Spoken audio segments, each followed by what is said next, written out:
বাংলাদেশ জামায়াতে ইসলামীর বন্ধু হতে চায় বিশ্বের সবচেয়ে ক্ষমতাধর দেশ যুক্তরাষ্ট্র। কি অবাক হচ্ছেন? ওয়াশিংটন পোস্টের 22 জানুয়ারি প্রকাশিত এক বিশেষ রিপোর্টে অন্তত এমনটাই দাবি করা হয়েছে। প্রথমেই আপনাদের নিয়ে যেতে চাই ওয়াশিংটন পোস্টের প্রতিবেদনটির অন্দরমহলে।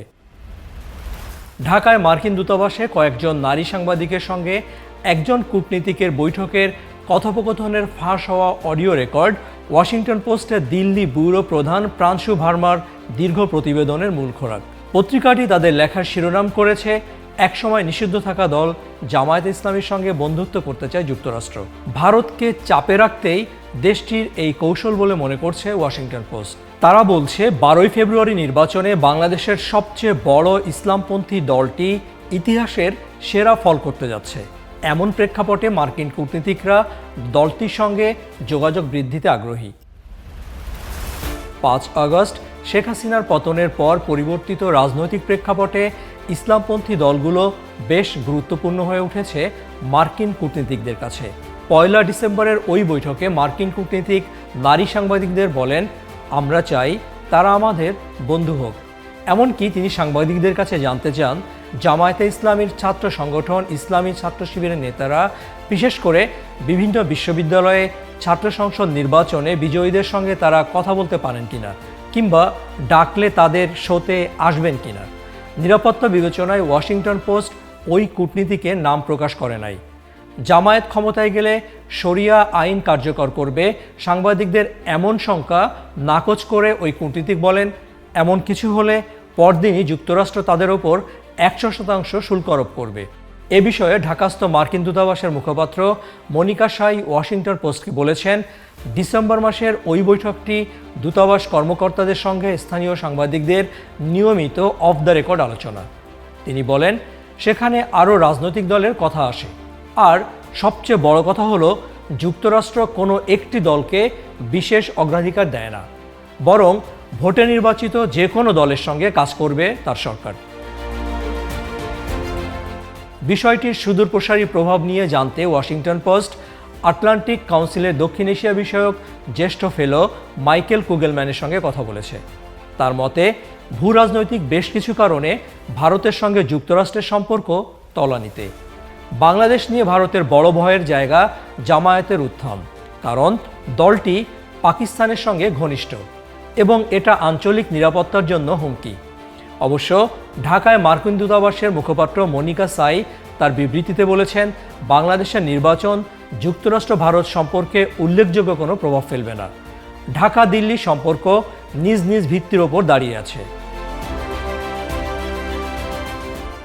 জামায়াতে ইসলামী কেন এভাবে গুরুত্বপূর্ণ হয়ে উঠল সেই বিষয়ে পত্রিকাটি বলছে, স্বাধীনতার পর আওয়ামী লীগ বিএনপির নেতৃত্বাধীন সরকার সামরিক কূ অভ্যুত্থান দীর্ঘ স্বৈরশাসন দেখেছে বাংলাদেশের মানুষ। 2009 থেকে 2024 সালের 5 আগস্ট গণ অভ্যুত্থানে শেখ হাসিনার পালিয়ে যাওয়ার আগ পর্যন্ত বাংলাদেশ জামায়াতে ইসলামী নেতাকর্মীরা জেল জুলুম অত্যাচারের শিকার হয়েছেন। রাজনীতি নিষিদ্ধ থাকায় দলটি অত্যন্ত কৌশলে সাংগঠনিক শক্তি বাড়িয়েছে।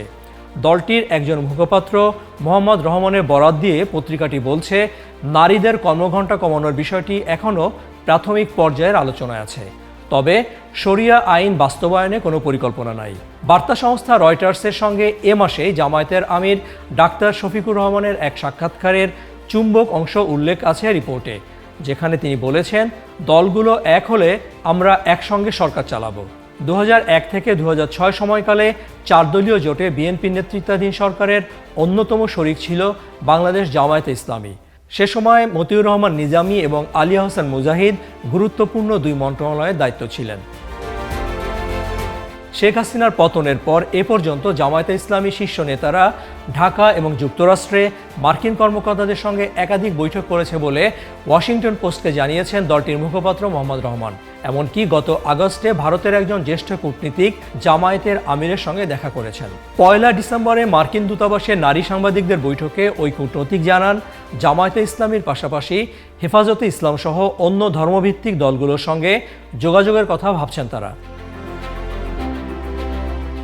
জামায়াতে ইসলামী ক্ষমতায় এসে যদি মার্কিনীদের অপছন্দের কোনো পদক্ষেপ নেয়, তবে গার্মেন্টস রপ্তানিতে শুল্ক বসিয়ে শায়েস্তা করার কৌশলের কথা বলেন যুক্তরাষ্ট্রের ওই কূটনীতিক। তিনি বলেন, শরিয়া আইন কিংবা নারীদের কর্মঘণ্টা কমিয়ে 5 ঘন্টা কিংবা তাদের শ্রমশক্তি থেকে বাদ দেওয়ার মতো কিছু চাপিয়ে দেওয়ার চেষ্টা করে যদি জামাত, তবে যুক্তরাষ্ট্র কোনো পোশাক কিনবে না। তাহলে বাংলাদেশের অর্থনীতিও টিকতে পারবে না বলে মন্তব্য করেন তিনি। অবশ্য শেষ পর্যন্ত জামায়াতে ইসলামী এমন কিছু করবে না বলে আত্মবিশ্বাসী তিনি, কারণ দলটিতে বিশ্ববিদ্যালয় পড়ুয়া স্মার্ট লোকজন আছে। ফাঁস হওয়া অডিও ক্লিপটিতে নারী সাংবাদিকদের সঙ্গে কথোপকথনের এক পর্যায়ে মার্কিন কূটনীতিক বলেন, আমরা জামায়াতের সঙ্গে এমন বন্ধুত্ব চাই যেন ফোন করে বলতে পারি আপনারা যেটা বলছেন বা করতে যাচ্ছেন তাতে আমাদের সায় নাই, কিংবা তার ফলাফল এরকম হতে পারে। জাতীয় সংসদের 13তম নির্বাচনের ঠিক 3 সপ্তাহ আগে বহুল প্রচারিত প্রভাবশালী গণমাধ্যমের এমন রিপোর্টের পর অনেকেই হয়তো নড়ে চড়ে বসেছেন, নানা রকম সমীকরণ মেলাতে শুরু করেছেন। তবে একটু চোখ কান খোলা রাখা পাঠক এবং শ্রোতার জন্য বিষয়টা বোধ করি অতটা রোমাঞ্চকর নাও হতে পারে। ধর্মভিত্তিক রাজনৈতিক দল কিংবা সংগঠনকে পৃষ্ঠপোষকতা যুক্তরাষ্ট্রের জন্য নতুন কিছু নয়। দক্ষিণ এশিয়ার দেশ আফগানিস্তানে তালেবান সরকারের সঙ্গে যুক্তরাষ্ট্রের সখ্যতার কথা মনে করতে পারবেন নিশ্চয়ই। অবশ্য অন্য যে কোনো সময়ের চেয়ে আগামী নির্বাচনে জামায়াতে ইসলামী ভালো করবে, এমন দাবি করে আসছেন দলটির শীর্ষ নেতৃত্ব।